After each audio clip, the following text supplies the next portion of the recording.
Un saludo para todos. Hoy tenemos un video más de la serie de Segunda de Samuel.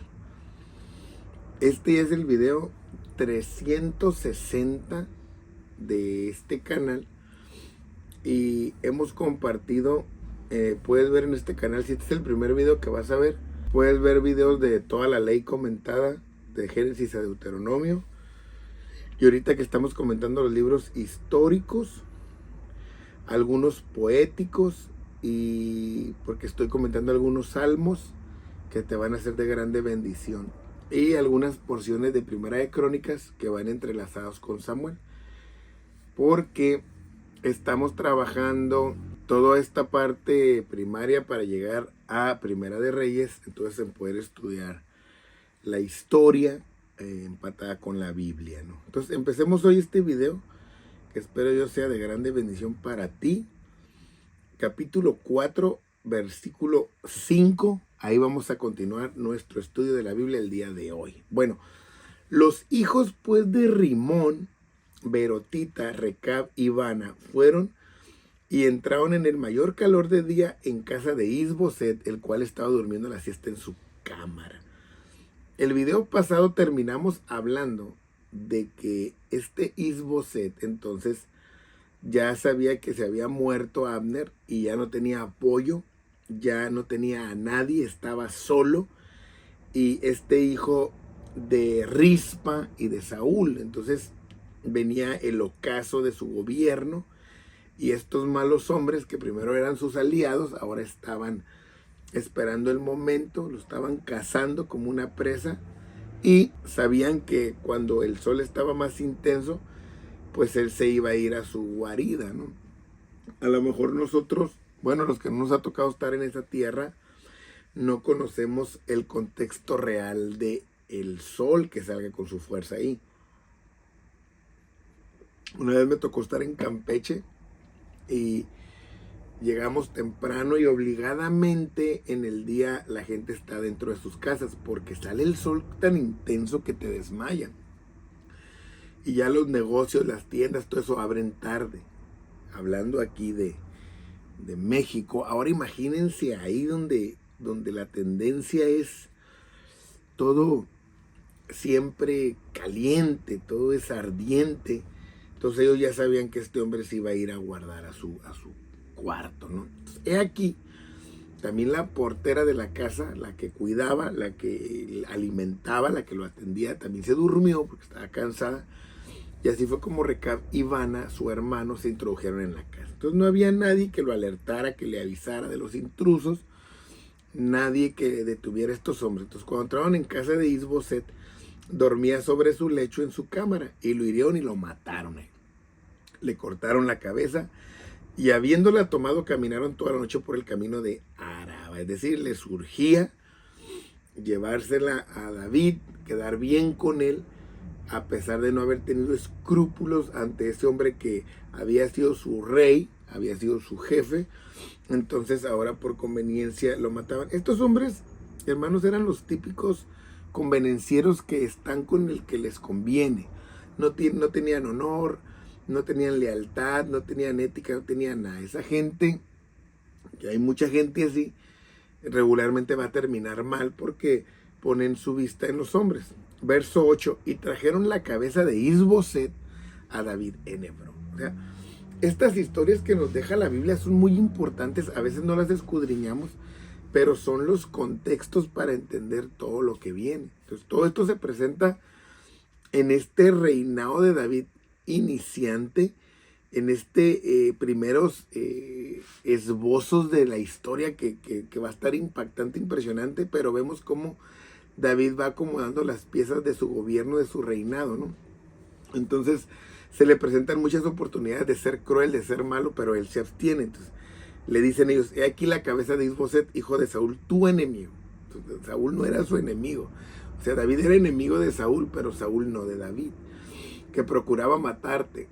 Y Jehová ha vengado hoy a mi señor el rey de Saúl y de su linaje. O sea, entonces ellos mismos le adjudican la victoria a Dios para endulzar el oído de David y congraciarse con él. Entonces venían seguros de que David los iba a felicitar, se iba a gozar con ellos de la venganza, porque regularmente estos hombres piensan que todos van a tener un precio, que todos van a ser como ellos, desleales, así, malos. Pues mencionan a Saúl para que recordarles que era enemigo de él, pero pues no lo era. Y este tipo de cosas uno se enfrenta siempre en liderazgo cuando recientemente lo vas a ejercer un cargo. Va a haber quien te llegue para seducirte, pero tienes que tener cuidado y sabiduría para que Dios sea el que te guíe y no caer por la capacidad que ves en la gente o solamente por la experiencia, por la preparación. Hay que ver que no nos endulcen el oído. Entonces es importante estar bien agarrados de la mano de Dios. Y David respondió a Recab y a su hermano Bana: vive Jehová, que ha redimido mi alma de toda angustia. Dice, o sea, está hablando de su tranquilidad, de todos los hechos que están pasando sin que él tenga que ver. Que cuando uno vino y me dijo que había muerto Saúl, él pensó que traía buenas nuevas. Él se imaginó que yo me iba a alegrar, pero era el ungido del Señor. No estamos en el mismo canal. Yo lo veo de una manera espiritual, está diciendo David. Yo pongo a Dios en primer lugar. Yo no voy a quitar, matar, vengarme. Eso solo que Dios me lo pida. Entonces yo lo prendí, lo maté. Ese fue su pago por las nuevas que me trajo. Entonces le estaba diciendo, su pensamiento está muy lejos. Yo estoy tranquilo de que no he dependido de nadie ni de nada para lograr lo que Dios ha hecho. Yo podía haber matado a Saúl. Entonces yo no me imagino la cara de estos hombres de sorprendidos cuando este hombre los detiene con sus argumentos. O sea, algo inesperado para ellos, porque ellos estaban seguros. Y eso es lo que nosotros tenemos que hacer, sorprender a la gente que de repente quiere contaminar nuestro caminar con Dios, desanimarnos, que diga a la gente, no, pues oye, hace esto y lo otro, y que te dice, no, yo no lo voy a hacer así. Que frenas con tus argumentos, que frenas con tus decisiones. ¿Cuánto más, dice, a los hombres malos que mataron a un hombre justo en su casa y sobre su cama? O sea, David conocía a este hombre porque sabe que es un hombre justo, porque también sabe que es un pusilánime, que no tiene carácter, sobre su cama. Ahora pues dice, no he de mandar yo su sangre de vuestras manos y quitados de la tierra. Está diciendo, ustedes merecen morir, los califica de malos, de sanguinarios. Dice, ustedes deben de pagar con su vida. Entonces, y José no era un hombre malo, era un hombre usable, un hombre que no tenía carácter, no tenía dominio, no tenía nada. Se dejó embaucar por Abner, que era igual que ellos. Entonces David ordenó a sus servidores y ellos los mataron. Dice que les cortaron las manos y los pies y los colgaron sobre el estanque en Hebrón. Luego tomaron la cabeza de Isboset y la enterraron en el sepulcro de Abner en Hebrón. O sea, los mataron y los colgaron. Dice Flavio Josefo que los atormentaron primero para que dieran testimonio que no era el camino que iba a usar David. Les cortaron las manos y le cortaron los pies porque él les está diciendo que no estaba de acuerdo con sus acciones, con sus obras. No son las que yo quiero para el pueblo.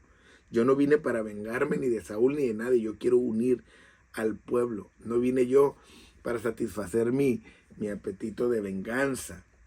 Entonces el pueblo debía de saber que David estaba peleando por Israel, no con Israel. Y dice la Biblia que lo enterró ahí, donde estaba el sepulcro de Abner, porque también él acababa de morir, también por una venganza, ¿no? Entonces, la preocupación de David era ir por un pueblo donde estuviera sano, un pueblo que entendiera que él había llegado para reinar, para bendecir el nombre del Señor, y no para pelearse ahora que tenía poder. Entonces, en el capítulo 5, voy a cerrar este video también hablando de otra porción, que es el 5, continuando con la historia. Dice, vinieron todas las tribus de Israel a David en Hebrón. Y entonces llegan las tribus, hermano, y le dicen, mira, ¿sabes qué? Nosotros somos del mismo pueblo, somos hermanos. Porque ya habían visto todas las acciones que David había hecho, los había tratado bien, y eso era lo que ellos necesitaban. Y aún antes de ahora, cuando Saúl reinaba sobre nosotros, eras tú quien sacabas a Israel a la guerra y lo volvías a traer, o sea, victorioso. Lo llevabas y ganabas y regresabas, porque los que perdían ya no regresaban. Además, Jehová te ha dicho, tú apacentarás a mi pueblo Israel y tú serás príncipe sobre Israel. Entonces, el pueblo reconocía a David, siempre lo habían reconocido. El asunto es que Saúl estaba enfocado en matarlo porque pensaba que no lucía al existir David. Entonces ellos no podían hacer nada, no podían sublevarse al rey. Entonces David había sido el artífice de muchas victorias, todos lo sabían, desde Goliat, hermano. Entonces, y también sabían que la promesa estaba sobre él, porque era un secreto a voces. Vinieron pues todos los ancianos de Israel al rey en Hebrón. ¿Cuándo? Cuando ya vieron todas las acciones que él tuvo, que él no mató a Abner, que él mató a aquel que había dicho que se quería vengar de Saúl, cuando mató a estos que mataron a Isboset. O sea, fueron viendo sus acciones buenas, favorables. El pueblo se congració con él. El pueblo dijo, no, es que este hombre no ha demostrado nada de lo que pensamos. Entonces es cuando el pueblo va a él. Y eso es lo que tiene que hacer que el pueblo venga a nosotros, nuestras acciones. No el uso de poder, no el uso de funciones que no nos corresponden. Entonces vinieron a Hebrón y ahí el rey hizo pacto con ellos en Hebrón delante de Jehová y ungieron a David por rey. La tercera vez que ungían a David, ahí estaban los ancianos. Ahí ya estaban, entonces oficializando el reinado de David. Entonces David tenía 30 años en ese tiempo. Estamos hablando, hermanos, del siglo 11, 1011 antes de Cristo. Cuando David comenzó a reinar y reinó 40 años. O sea, dejó de reinar por ahí en el 971 antes de Cristo, en el siglo 10. En Hebrón reinó sobre Judá 7 años y 6 meses, y en Jerusalén reinó 33 años sobre todo Israel y Judá. 30 años tenía cuando comenzó entonces a reinar, y reinó 40, les digo, entre estos dos siglos. Y cuando ustedes leen Primera de Crónicas 11, el 1 al 3, habla de esto mismo, ¿no? Por eso les digo que yo estoy hablando simultáneamente estas porciones. Y este es el número de los principales que estaban listos para la guerra y vinieron a David en Hebrón para traspasarle el reino de Saúl conforme a la palabra de Jehová. Es decir, a partir de aquí, ahora David es rey de todo Israel. A partir de aquí. Y todos los salmos que leamos a partir de aquí, que yo les voy a empezar a hablar, que el que sigue es el Salmo 2, ya es en el contexto de David como rey, para que ustedes vayan teniendo esa liga, ¿no? Entonces, de Judá, 6,800 que traen escudo y lanza, listos para pelear, no más de Judá. Y de Simeón, 7,100 valientes esforzados llegaron. De Leví, 8,322, y con él Sadoc, el sumo sacerdote. De Benjamín, 3,000, porque unos seguían fieles a Saúl, por eso no llegaron tantos. Eran más difíciles de convencer. 20,800 de Efraín, muy valientes e ilustres, dice la Biblia en Crónicas. 18,000 de Manasés, tomados por listas, es decir, por sus nombres, no nomás, son 18, no, listas de nombres.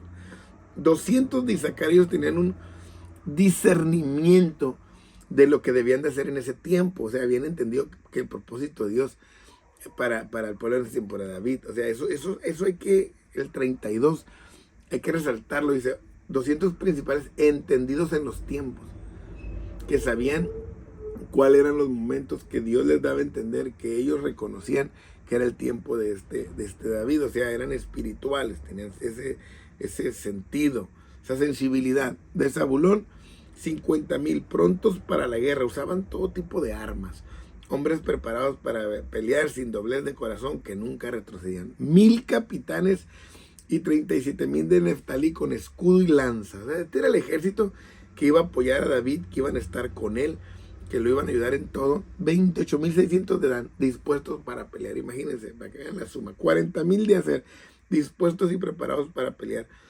120,000 de los del otro lado del Jordán, entre Rubén, Gad y media tribu de Manasés, que usaban todas las armas posibles. Estos estaban más armados porque como colindaban con otros pueblos, pues tenían que estar más preparados, ¿no? Y todos estos hombres de guerra dispuestos para guerrear vinieron con corazón perfecto a Hebrón para poner a David por rey sobre todo Israel. Fíjense nomás, o sea, vinieron a entronizarlo. Asimismo todos los demás de Israel estaban de un mismo ánimo para poner a David por rey, o sea, con la mejor actitud, el mejor espíritu. Y así es como Jesús un día va a venir a reinar, hermanos, sobre nosotros, y vamos a estar todos preparados ahí, listos para recibirle en las nubes, porque somos parte de su ejército en este tiempo. Y estuvieron ahí con David 3 días comiendo y bebiendo, porque sus hermanos habían preparado para ellos un festín de 3 días de celebración para dar un nuevo comienzo a los que Dios había con él. Entonces, todo lo que estudiamos de Primera de Samuel, toda la huida de David, ¿no? Cuántas veces lo estaban casando. Y ahora, a partir de este capítulo en adelante, lo que miremos ya es David como rey. Y entonces estaremos aprendiendo todo su reinado, todo su gobierno. Y dice, cierro con este verso también, los que eran vecinos hasta Isaacar y Zabulón y Neftalí trajeron víveres en asnos, camellos, mulos, bueyes, provisión de harina, tortas de higo, pasas, vino y aceite, y bueyes y ovejas en abundancia, porque en Israel había alegría. Todos fueron parte de esta celebración de la entronización del rey David. Alegría, dice aquí la palabra, y eso es lo que va a llegar a tu vida cuando aceptes a Cristo como tu rey. Mucha gente tiene a Cristo, y quiero cerrar con esto, lo tiene como que, oh Dios, oh el Señor, pero no lo tiene como su rey. Y eso es lo que nos hace falta hacer, que Jesucristo sea nuestro rey, que sea nuestro gobierno, que sea el que pone las leyes por medio de su palabra, que sea el que mande nuestra vida, que sea el que nos guíe, el que nos bendiga y el que nos fortalezca. Entonces, sigamos adelante en el estudio. Próximo video hablaré del Salmo número 2, que entonces entra ya en el gobierno de David. Dios te bendiga.